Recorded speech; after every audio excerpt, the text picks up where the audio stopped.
The Game Awards is always when we find out about a ton of new games. This Game Awards absolutely did not disappoint. Hi folks, it's Falcon, and today on Game Ranks, the top 20 brand new games of the Game Awards 2024. Starting off at number 20, Vikings Destiny, a survival strategy role-playing game putting you in the role of a Viking clan leader. Basically, your goal is to expand the settlement and lead everybody to prosperity. You want to help all the other Vikings win at life. This game's going to have a dynamic season system, and the changing weather is going to significantly impact gameplay, particularly in the survival direction. Looks like an interesting game. Vikings Destiny is coming to PC in 2025. At number 19 is Thick as Thieves, a co-op heist adventure where you assemble a crew of skilled criminals to pull off high-stakes robberies. They're touting an adaptive AI system, which is interesting on account now that AI mania is happening. Games are talking about their AI again. Maybe NPC AI is about to get interesting again. That would be nice. Thick as Thieves doesn't have a release date, but it's coming to PC, PS5, and Xbox Series.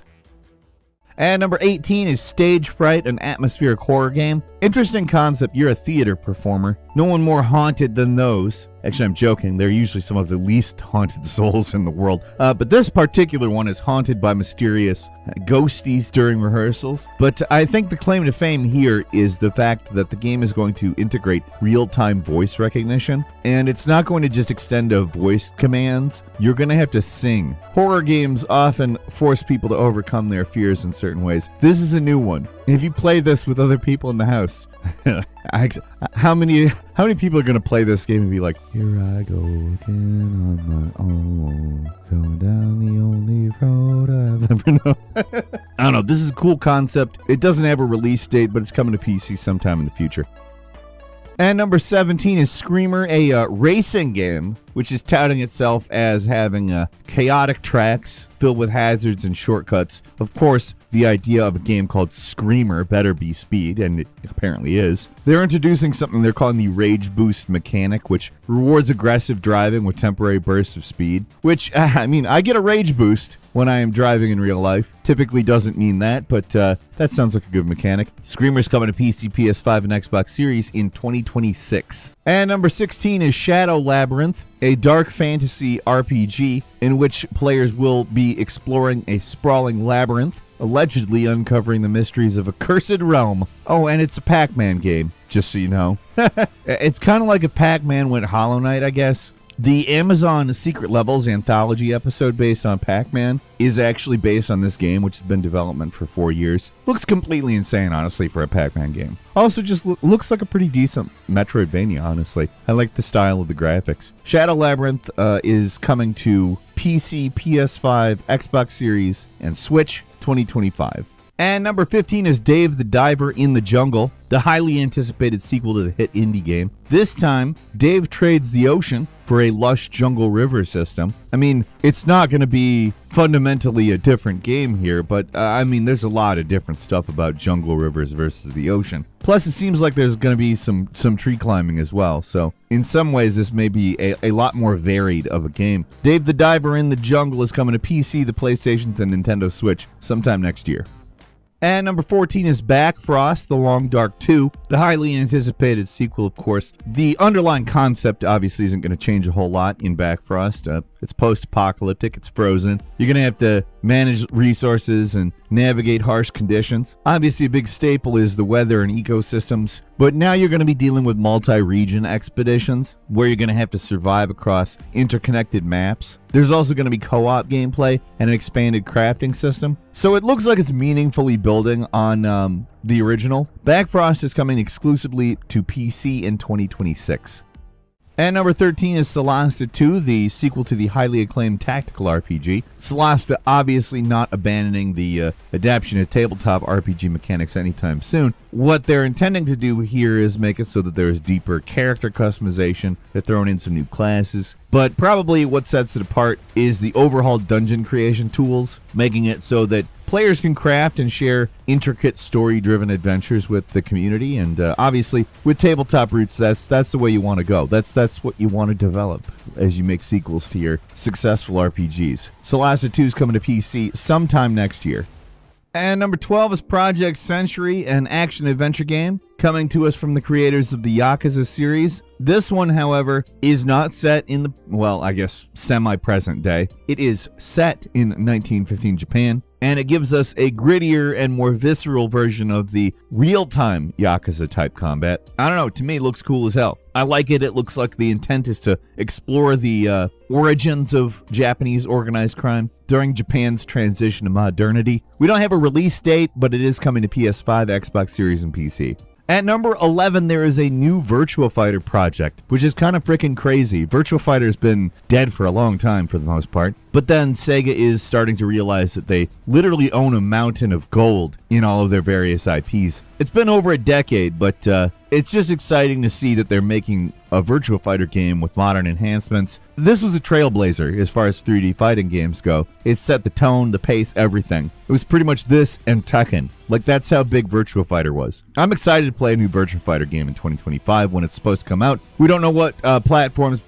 Moving on to number 10, it's Rematch, a new football/soccer game from the creators of Sifu, which is, not what I would expect for their next project. It is, however, a completely different take on soccer. Like, they're not trying to be super realistic. It's a very arcadey looking game. Honestly, I think it's really freaking cool looking. It's hard to get me super excited about a soccer/football game. Not because I don't like them or anything. It's just they're usually just yearly update, roster, and minor visual change type games. It looks completely different. I'm so excited for this. I'm definitely going to play it. We don't know exactly when, but it is coming to PS5, Xbox Series, and PC sometime next year. And number 9 is Turok Origins, reimagining of the Dinosaur Hunter. It's a prequel. It explores the origins of Turok, which is, I always think it's really funny when the prequel is like way better looking than the original. But it does look like they're incorporating survival elements, crafting tools, setting traps, etc. I don't know how far they're going to drift exactly from the gameplay of the original. Turok it's a different beast, let's say. Bit of a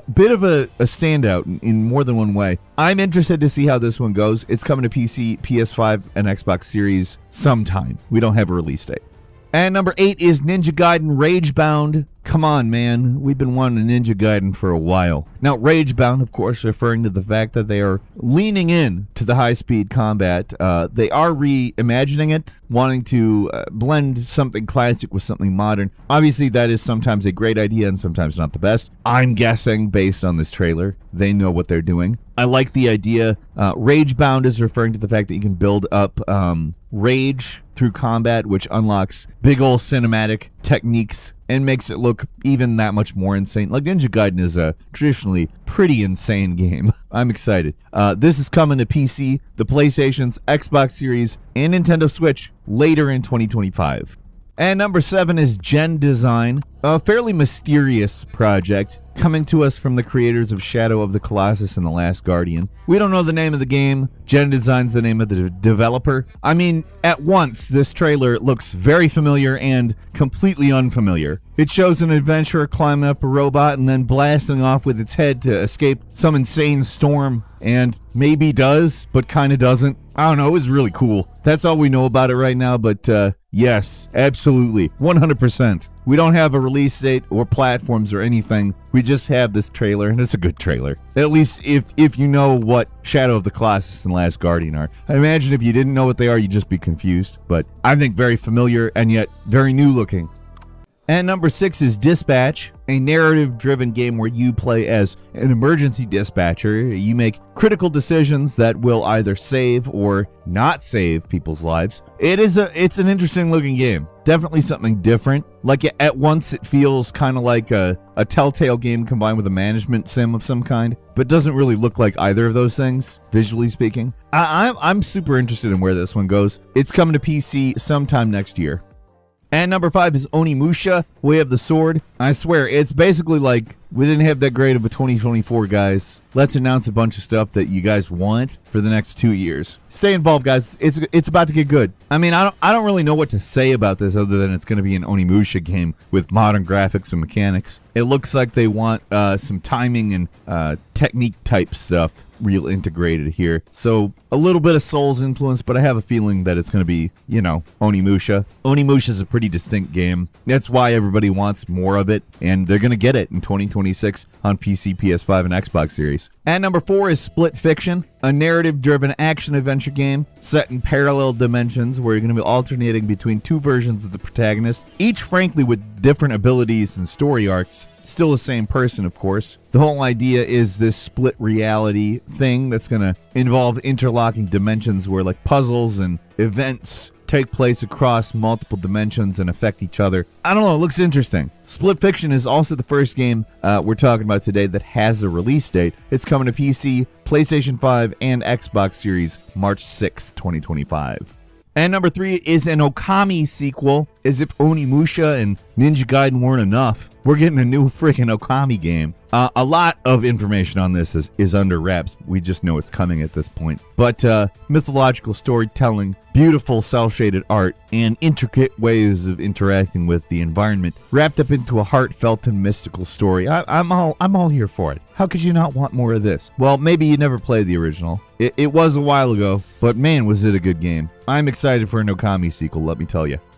At number 2 is Elden Ring Night Rain. Let me tell you, missed opportunity to use the Guns N' Roses song Night Train. Basically sounds like the same word. Would have been a high-octane trailer, especially for a roguelike, which is what this is. Essentially a multiplayer roguelike set in an alternate version of the Lands Between, introducing an eclipse cycle, which is going to change enemy behavior, environmental hazards, even quest lines, and it looks like a pretty interesting game to me. It's an expansion, obviously, on the original. I assume it's going to use a lot of the original's assets, but it's definitely a new twist on it, and I'm excited for that. It's coming next year to the PC, the PlayStations, and the Xboxes, so stay tuned for more info on that.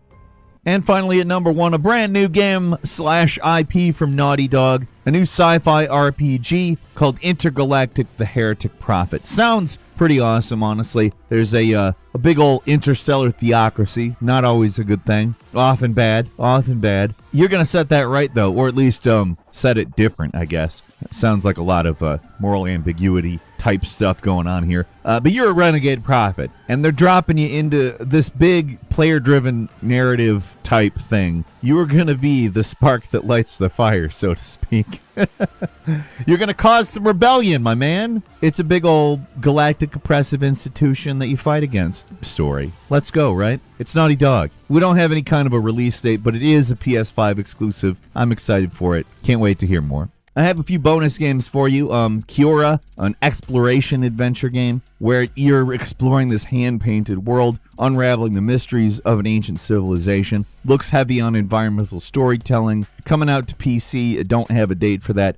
Next is Sonic Racing Cross Worlds, a cross-platform, cross-dimensional Sonic racer coming to pretty much everything, but we don't know exactly when. And Game of Thrones King's Road, a narrative-driven strategy game set in, where else? Westeros, where you'll be focusing on building alliances and subverting political intrigue in order to gain control of the Iron Throne. This one we don't know when, but it is coming in 2025.